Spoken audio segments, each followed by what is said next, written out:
For 1.5 years, I've been working to make my own thrust vector control rocket. I've had many hurdles, position calculation, simulation tuning, but after a lot of development, I actually got it to work.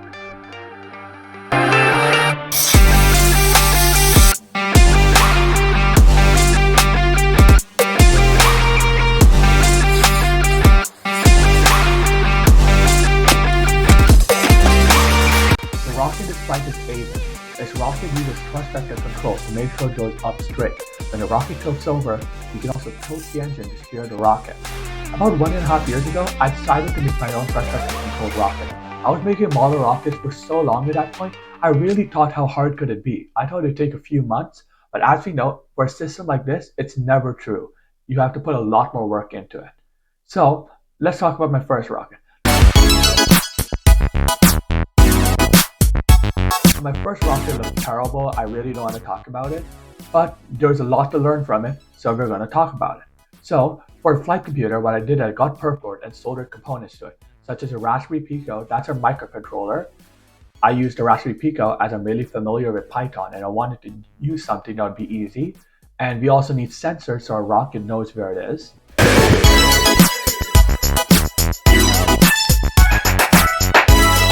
So now we need to power the flight computer, and I did not use a LiPo because I don't have LiPos at that point of time. So what I did, and I'm not proud of this, I cut into a laptop battery pack using an X-Acto knife, damaged some of the batteries, and I took the batteries out. This is dangerous. I'm not proud of everything I do. That was inherently stupid and I should not have done that.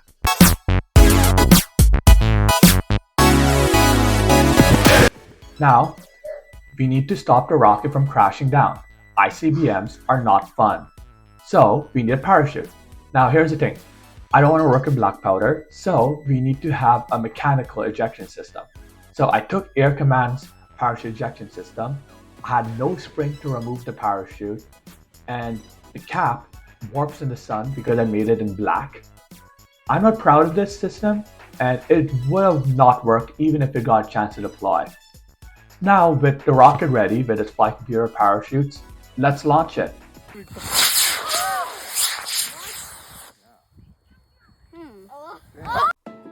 So, the rocket failed. TVC mounts practically not moving through flight. This is because we're not calculating the orientation of the rocket correctly. What we're doing is we're taking accelerometer outputs and calculating orientation. These rely on gravity's heading to calculate orientation. Problem is that the rocket is accelerating, so we can't rely on accelerations alone. So we were not calculating orientation correctly and we're feeding garbage outputs. Here's the thing about this. It's not because I made a bad decision. This is because I did not understand how my calculation worked. I literally copied MPU 6050 drivers, copied them into my code, and called it a day. This is not how I should have done it. And if you're going to do something like this, don't do it either. You need to understand how does your system work.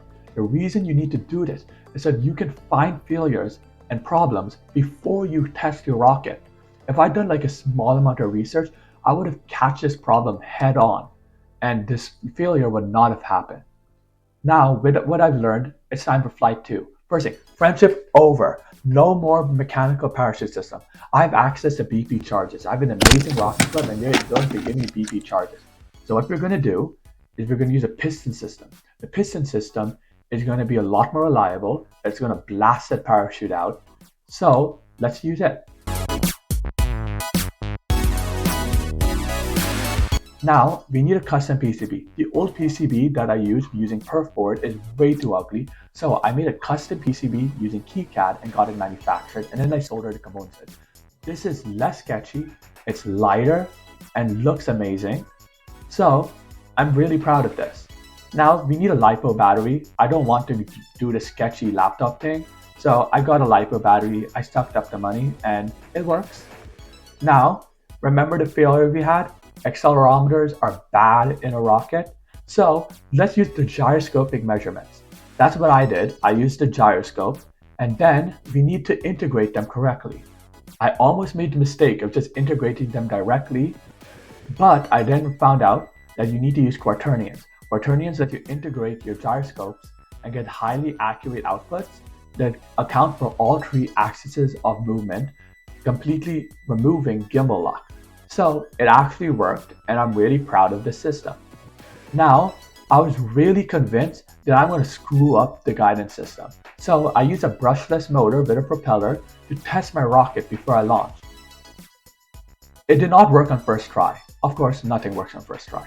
Turns out I was not using the D term, but after fixing everything, it worked. Now I don't have that on video, but it worked perfectly. Now with the whole guidance system working, let's launch it.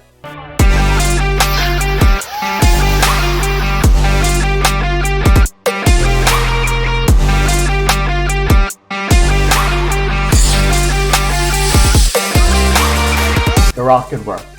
It kept itself within a few degrees for the whole flight. The parachute deployed late and immediately the parachutes ripped up, but honestly that's fixable with a small amount of engineering.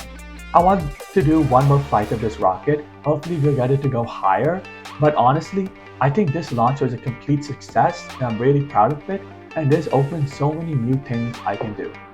Now I would like to say thank you to every single supporter of this project. Monetary supporters, people who help me with software, parents, educators. This project would not be possible without you. My channel's name, Bedroom Engineering, is a tribute to the fact I often have a lot of obstacles and hurdles in the way of making my project, and these people really help me overcome them and do all of these cool things. I would like to say thank you for them. Consider sharing this video and or subscribing. It helped me a lot, and if you want to support more projects like these, consider becoming a Patreon so you get updates, note files, and the Discord. Thank you for watching.